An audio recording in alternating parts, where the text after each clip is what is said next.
You're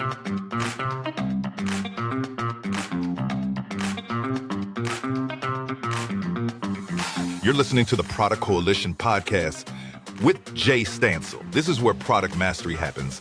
This is where careers are made. Welcome to the Product Coalition podcast. Let's go.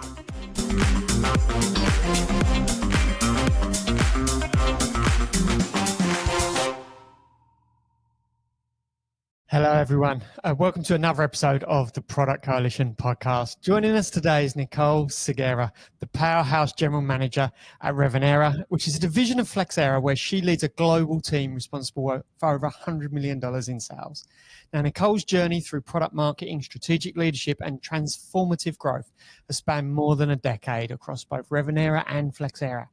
Nicole's a seasoned expert in software monetization, usage intelligence, and modern business models. And today we're going to be chatting through some insights that Nicole's going to share that will genuinely unlock new revenue potential. Today's conversation centers on how data, AI, and APIs are going to be reshaping software monetization. Now, companies can evolve their pricing, their distribution, and their innovation strategies in this new era. From SaaS transitions to leveraging real-time data usage intelligence, Nicole is here to help us all think smarter, move faster, and grow that revenue with some purpose. So whether you're a product leader, a revenue strategist, or just curious about the future of software business models, buckle up. This is going to be a value-packed session. Welcome. I'm really excited to jump into this conversation with you today. Jay, thanks a lot for inviting me. Excited to be here. And thanks for everyone who's joining us. Absolute pleasure. Nicole, today's theme is all about monetization. Monetize this. This is obviously, a niche within the industry, albeit probably one of the most important niches within the industry of all of the challenges product people and business leaders face is monetization, pricing, distribution. What is it, before we get into all of that drives your passion for this specific segment of the industry around monetization? Good question, Jay. Thanks for asking. I have grown into this segment of the industry about 10 to 14 years ago when I started working at Flexera and beyond, even before a little bit. What drove me is that, as you say, it is a niche. Some people never think about it, but it is the most important thing that a software company has to get right. What I found interesting in joining Revenera at the time we weren't called this way is that we had such a wonderful way of helping software companies impact how they drive their business, not only on a new bookings perspective, but also on renewals, etc. So I think it's one of the most underrated topics. I get super excited about it. After more than 10 years, I still do, because it has a real impact. And when you think about career and what you're doing with your professional life, I find it absolutely exciting to have the opportunity to work in an area of business that can really impact the top line. Not all software products can do that. We have an opportunity to do so. And also what keeps my day-to-day job so interesting is I get to talk to hundreds of software companies, talking to them about how they monetize, what their challenges are, what data they do or don't have in order to get their business models right. And I just find this extremely interesting. Software monetization always comes in waves. We'll talk about that later. There's always changes in the industry that then trigger new models. And I just find it super exciting to watch these things and to try and do our best to help as companies adapt to those waves.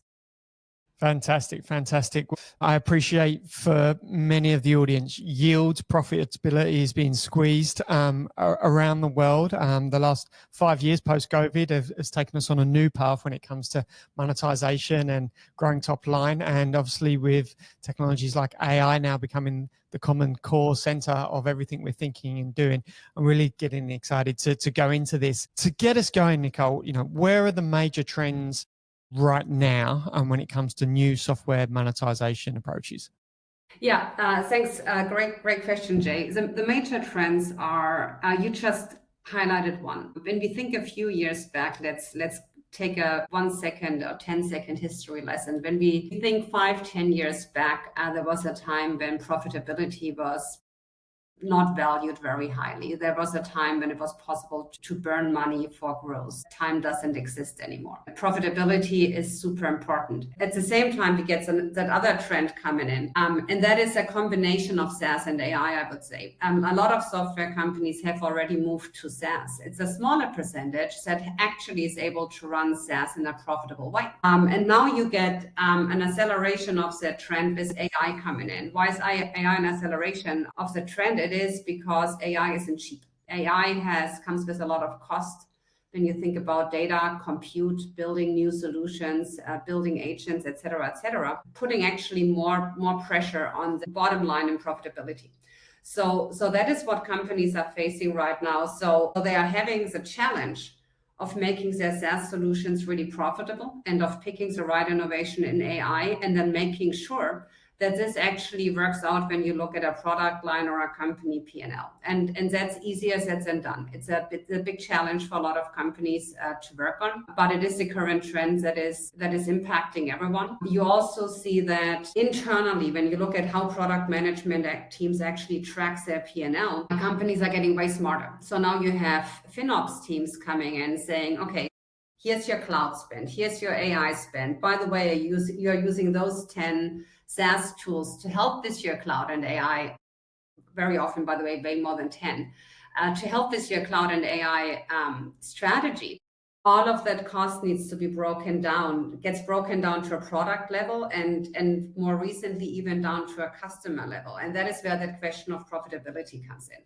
So if I don't have a good strategy there as a product leader, then I might be up for a very uncomfortable situation with leadership about, okay, well, you have the growth, it's wonderful, but you're burning money each and every month. That doesn't work.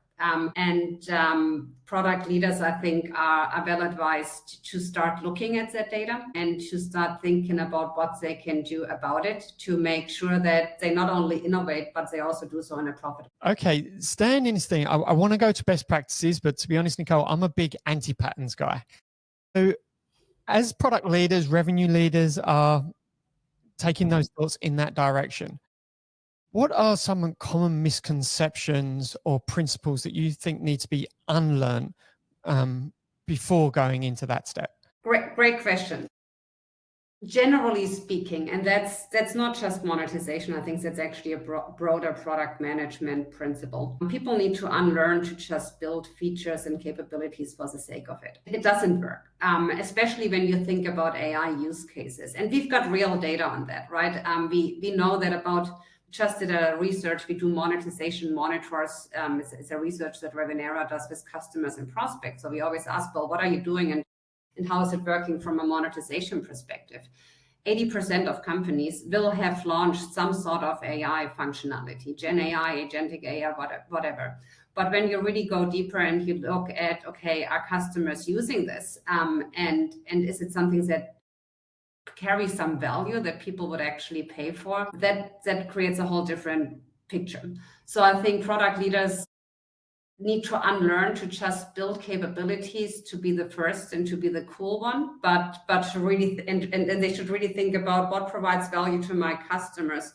Potentially grab a handful of customers or just 2 and 3 and say, okay, would you be able to come along and give me some feedback and advice as I do that, so that when I build it and I launch it and I monetize it, I've got some promise that at least a subset of my customers would be willing to pay for. Now, what you're talking about here is something that sort of concerns me around the craft of product management. It does feel, as we're stepping into this, particularly this vibe coding era of building software fast again and focusing on speed, is that the focus on the technical competencies of product managers is overweighted. And for me, product management has always been a business role or commercial role. You're there to create money, not to create just features. Can I ask, when you're engaging with clients and you're meeting product leaders, is this a theme that you're seeing, that they're highly technical, highly capable from identifying product strategies, but a weakness in that strategy thematically is how to monetize in the best possible way? Yeah, I think when you ask about challenges that I see within some companies, they are in two camps. Sometimes product teams are, as you say, are just too technical, sometimes too much in love with their products. Don't take this wrong, but looking at what can be built rather than what can be monetized. So that can be a challenge. That by now very often gets addressed through the C-suite, making sure that investments are channeled in the right way. The other challenge that I'm seeing, and that's an interesting one, people are not blind. They think about monetization. They think about business models and how to monetize. However, I see many teams, and that goes sometimes up to the CPO level, only stay at the surface. And that's dangerous. Let me give you an example. Very often I would hear things like, well, we want to move to a usage or outcome-based model. And then when we start asking questions and say, okay, what does it mean for you? What is usage? What are you going to count? And more importantly, is it part of your overall subscription? Are you going to charge customers extra on top of it? When we talk about AI now, an interesting question always becomes, okay, you're launching that agentic service. Can people use it as much as they want? What do you do about a customer going rogue and overusing it, which creates a lot of cost? Are you going to build in guardrails? There are a lot of deep questions behind those new business and monetization models. Often they are not thought through at the outset. So now you could say, well, that's always the start. You always start with a high-level strategy. You bring it down and you make it more detailed. That's a normal process. However, when companies implement too quickly without having the right data and without having a solid strategy, what happens is that monetization models go wrong. And when that goes wrong, you have a customer satisfaction issue. And you never want to have that. And then you've got to retract and change your pricing models. That erodes trust. So that, I think, is one of the challenges that teams are facing, that they follow the high-level trends, they do their education, they talk to some consultants, but they, in the absence of people available or time available, they sometimes don't put in the hard work to see how exactly would I like to do this. And I think that's an opportunity for companies to get ahead of the trend earlier and do a better job if they put that time in. Okay, well, one of these trends that stands out to me right now is usage-based pricing. That is a trend, but from the conversations I'm having with product people is that it's a thing they're designing, they're implementing, but they're not necessarily considering the unit economics downstream of the effect of that. And then unwinding that is quite hard to do with the customer base. Nicole, for you today, what would be a best practice pricing, monetization architecture for monetizing particularly data, APIs, and AI that so many people are focused on right now? Yeah, good point, and exactly the follow-on in the discussion before, of course, Jay. We very often advise, and by the way, we are not pricing experts. What we do is we are doing licensing, entitlement management, right? We always defer to the experts when it goes to all deep data analysis, but we see a lot of good examples. Usage-based pricing has been and will always be like the cool thing to talk about. And people have been talking about it for 10 years, and now it is actually getting more traction. However, there's also things to consider. For example, we talked about profitability. When you go pure usage-based, that comes with an extremely bumpy revenue stream. Especially if it's postpaid and depending on what your customers are actually using. And when you talk to CFOs, when you talk to private equity held companies, they might not like that bumpiness, right? And then also when you think about the end customer, customers don't like the bumpiness. They have budgets to work with, right? So if they don't know if they're going to pay you $1 or $100 at the end of the month, that's a problem, especially if you're in a B2B field. And I would argue B2C as well, because we all have to manage our own budgets as well. So I think that what often works are hybrid models. And when I talk about a hybrid model, I mean, for example, something like most software today is monetized as a subscription. You could go ahead and say, okay, as part of your subscription, a certain amount of usage is included. If you're going to go over, then you would have to pay that extra. But also as a software vendor, then we do use a service of warning you when you run out of what's included, so that you're not running blind. So those models, I think, can be more successful. Other models that I'm seeing with some vendors that are even more conservative on that bumpiness of usage-based, they wouldn't do pure usage-based models, not even on top of a subscription. But what they do is they say, okay, a certain amount of usage is included. If you, for example, you have a good, better, best model, a certain amount of usage is included. If you continually go over that usage limit, we let you go over, but at some point we will have a discussion with you as an end customer and come back and say, okay, you might need to step up to the next tier of the product to be more in line with your usage behavior. So there are ways to leverage usage or even outcomes when those can be counted without creating that risk for the product line P&L or even for the budgets of the customer. I think that's where we are going. As part of that too, then that goes deeper. But as part of that too, then you've got to look at too, what is your subscription based on? Subscription always gets used as this broad talk term. Oh yeah, we monetize as a subscription. But really, that's not the statement. The statement is what is your subscription based on? If your subscription is based on users, as for many software companies today, we are actually facing a quite interesting question, because you would argue that with AI and more automation, the number of actual human beings using the software might go down for many software vendors. So that's another thing to say. Subscription is a good term to use. Subscription only says it's term-based. Right? It's a year, it's 3 years, it's a month, whatever. But then what is included in that subscription and how is it being counted is actually the way more interesting question. And I would argue that the pure user-based subscriptions that go by number of named users might be a model that we should be challenging, because it could change and might have a reverse effect for some software vendors. Okay, I'm going to lean into that a little bit more around how we can use intelligence to work some of that out. But before we go there, in product, we can build and test in staging and sandboxes very safely on the feature side of product. But when it comes to pricing, what are the best ways to create intelligence before we get to the step of how to use it? How do you experiment with pricing in a safe way? Because for many CFOs, CROs, they're always going to be worried that we're leaving money on the table or we're scaring users off. So what are some of the practices to firstly create intelligence and create data to then consider adaptation for later on? You're just saying it yourself, Jay. What is the first intelligence in creating data? The creating data is a big piece of it. So once you decide that you're going to potentially change your pricing and packaging model, and potentially use usage-based components, it is important to start counting before you start monetizing. And that is very often when companies make their plans about a pricing and packaging change, that counting and data creation phase isn't fully used, right? There's a phase to work with the consultants to sign off on a new monetization model to implement it. And then, of course, there's already the pressure to go live with it. But what makes a lot of sense is to bring in tooling to count usage and to report on it way before you're going to make that change. At Revenera, for example, we offer one of our solutions is a tool that counts usage for token-based models, very often used for SaaS monetization, right?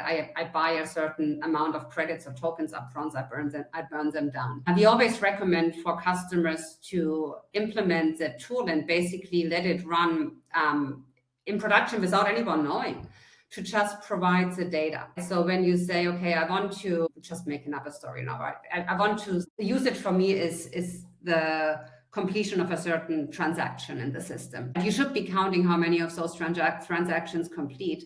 And not only by a small set of customers, but across your customer base.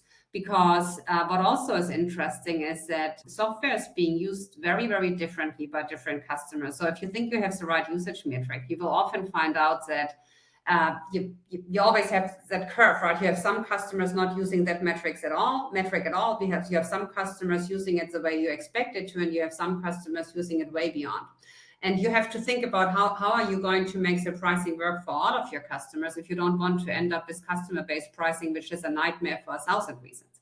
So I think the only way is to really also build in the technology to count and to build that into your production system so you know how that usage looks like before you make the final call on implementing that model. I think there's no other way. Otherwise, you will go, and of course, we always change pricing and packaging, but we don't want to change it monthly. When we roll it out, we want to make sure that this works for now and say for the next year or two. The only way to get to that point is to implement technology before. So you get the data, you can model it out, and you can go back to the CFO and say, this is exactly what is going to happen based on real usage data. And then you implement it when you feel good about it. Within the industries and customer segments that you see, Nicole, is there any particular industries or customer segments that are stuck in legacy mode when it comes to monetization here?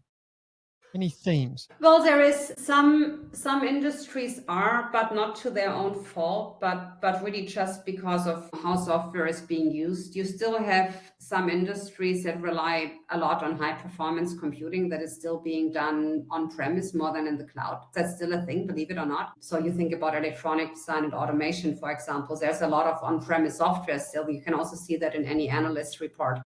That takes a little bit longer. You can implement any of those models for an on-premise software too. We do that with our customers on a daily basis. It's possible. It's a little bit harder than doing it for SaaS and fully cloud products. So that's that. And then we see other types of software. Very often when we talk about software, we think about all the cool SaaS tooling, right? But there's probably half of the software industry where software is running in conjunction with intelligent devices on a production floor, manufacturing, et cetera, et cetera. There's a ton of software running in those areas that often isn't seen or isn't talked about that often. That software, by definition, will always be on-premise because it sits on a device or right next to a device that is sitting on a production line in a hospital or I don't know what. And then that software might not always be online. So, for example, maybe you don't want your MRI scanner in the hospital to always be online for security reasons, right? But still, there is software running on it. That software, believe it or not, gets monetized. But then those models are a little bit more conservative just based on how that industry is working. I think that's normal. I think there's nothing wrong with it. That also means that some of the models that we have seen for many years will always be around, right? All these trends that we've talked about, all the innovation we discussed today, Jay, it never means that everyone will hop on that train straight away. Different trains go at a different pace or speed rather.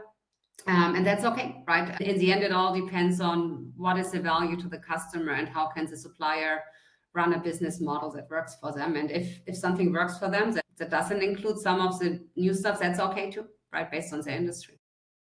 Yeah, I see this in my day role running an education technology company. We're selling into government, which have fixed budgets, buying essentially annual contracts. And although I think we could probably deliver more value under a usage-based pricing model for the industry, for the buyer, that's a foreign concept to them. They haven't done that over the last 50 years. So like anything in product, you've got to meet the customer with their expectations, and those big shifts will take a long while in those types of industries. Let's go back to the usage intelligence to determine pricing. So particularly for those that are looking to transition a pricing or monetization model, how important is usage intelligence? And really, what do people often get wrong when looking at usage intelligence to determine pricing? So my personal view is that if you run product and you don't run it based on data, you're at absolute risk. So to me, that's almost a non-negotiable. If you don't have usage intelligence, you don't know what your customers are doing, how can you run a good product strategy? So that's maybe a relatively short answer to your first question. The interesting part is how do you do it? And I don't want to get too technical here, but what I see happening very often is that product teams, when they need usage data, they need some insights, they would go to their engineering team and say, hey, can you build something into the software that shows me that data?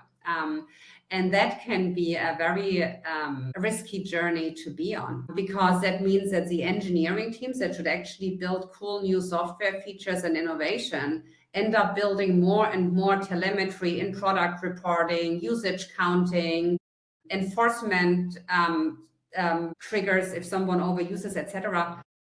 That takes a lot of engineering time away. So I think product intelligence and usage data is always needed. There's tooling on the market to get that in a relatively simple way. Where I see product teams or generally companies struggle is if they have gone down too far the road of building everything themselves, because it sounds like a small task in the beginning, but then when you get more sophisticated, there's always a need for more. There's always a need to change. And then they find themselves spending way too much engineering time on some of these concepts. It should be something that's in the hand of the product management team. I always highlight that anything that has to do with pricing, packaging, monetization should be configurable and manageable in the product team, and it shouldn't require you to go back to your engineering team all the time to get the data or to build something new and to even start capturing it. That can be a difficult path. We talked about profitability in the beginning. No one has an endless number of engineers. That doesn't happen. You only have a certain number of people that can build your product and make it stand out against your competition. You always need to decide, okay, should those people also be the ones to build usage intelligence, or can I get that through a tool that I just bring in to save my engineering team from an overhead in that area? And that sounds like a detail. I can tell you it's not. I can tell you that many companies spend way too much engineering time to try and do these things themselves.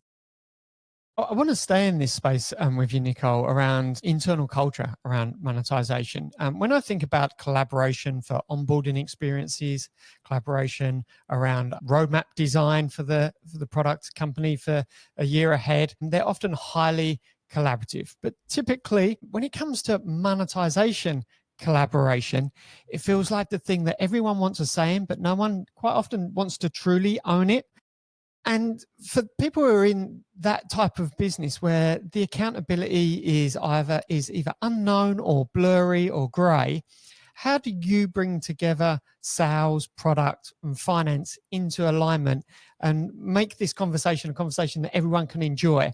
Because no one wants to get this wrong, because they're going to feel like they're the person that made the decision, they're the one that got it wrong. So how do you bring a team together to get excited, to lean in and feel like this is a safe conversation to re-evaluate a monetization strategy? Yeah, good question. And you're absolutely right. It is a topic that everyone would like to have a say in, have an opinion in, but as you say, no one really wants to own it. And it's always a little bit of a scare, as in, okay, what if we do this and this goes wrong? And we are a vendor working with customers on this. It's sometimes we from the outside are the ones to bring the right people to the table, right? Because we sometimes see, okay, look, there's a siloed activity going on here. There's a product manager who has a really good idea, but he hasn't talked to his sales team. We realize that there's no buy-in from the CFO. What happens very often is not very often, but I've seen it happen. Product teams put a lot of work in, and then the CFO comes in at the last minute and says, no way, it's not working. We had that example with usage. What if the CFO or the board of a company is not bought in to doing a usage-based model? You find that out late, and then you will have wasted a lot of work time. So two things are important from my perspective. A, as you say, it is a team. Someone needs to have the authority and the focus to bring a team together that's cross-functional, that works on a monetization strategy. Usually that would include product management, it would include the operations team, it would include sales, and it will also include the channels or partners or alliances team, whatever they are called, because there's usually a different mechanism as it comes to monetization for the channel. And then the other thing is that I always advise customers to get executive buy-in early. You don't necessarily need the CPO or the CFO to be part of a monetization project, but in the end, they are the ones to make sure it gets approved and actually done. If there's no executive sponsorship on those products, they have a high risk of creating a lot of work and then sitting on the graveyard of things that never get done. So build a good team, brings the right people together, always make sure that sales and channel are part of the discussion, and then let's make sure that there is executive sponsorship. If we do a great job of all of that, as we lean into 2026 around the corner, what advice do you have for software companies on innovation strategies and business models going into next year? Well, I think we've touched on some of them already, but let me summarize them. I think as they think about new monetization models and new capabilities that they want to monetize on top of what they have today, they should go and try that out. And try that out as two components. A, talk to customers and find out if there is real value. I think it's good to go to a customer and ask them a direct question and say, hey, we launched this cool new AI feature. Please tell me, if he asked you, would you pay for it? And if the customer says, you know what, it's a sweet feature, but I don't see us paying for it. It really doesn't have a lot of value. then takes that feedback on board.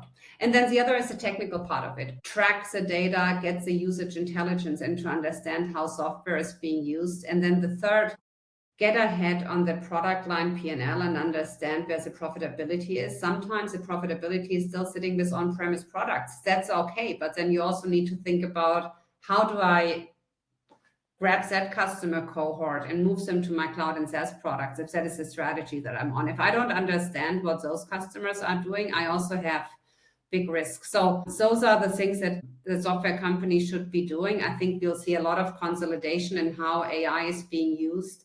What actually gets monetized, the last word here is not spoken. I think we are on an interesting track here. We see new monetization coming out, new monetization models coming out on a daily basis.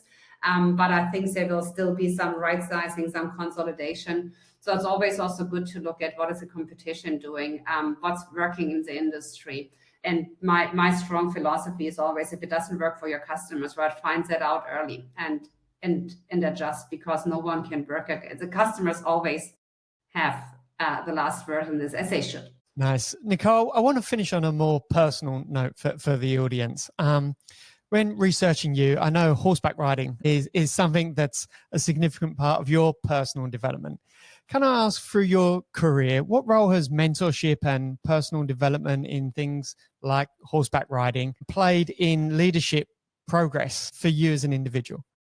It's funny that you found out that I did horseback riding. Anyways, we can talk about that later. It plays a big role for me. So when I think about career growth and how I keep myself sane, I do that by always finding a balance between sitting here at my desk and doing the work that I'm doing and getting out and resetting my brain, my mind around the things that I'm working on. I have found that I had the best thinking and strategizing, not when I'm sitting in front of my computer, but when I'm sitting on a horse or on a bicycle, because it clears up my brain and I can get to really more strategic thinking outside of the day-to-day. So it's helped me a lot. It also helped me stay as even keeled as possible. And I am often a leader to remind my people that it's not necessary to sit in front of the computer all the time. It is necessary to be productive and to think things through. And people have different ways of getting to that point. To me, it's often connected to actually being outdoors and doing some things that clears my mind. Fantastic. Well, the inner child in me has to ask this next question then. Nicole, if you could only ride a horse or a bike for the rest of your life, which one would you choose? It would probably be the bike. Having a horse is a lot of responsibility. It's a lot of money, and I don't want to be tied down in my life. So I think I'd use the bike because I can park that in the shed if I don't want to use it for 2 weeks, and won't have a problem with it. Fantastic. Thank you.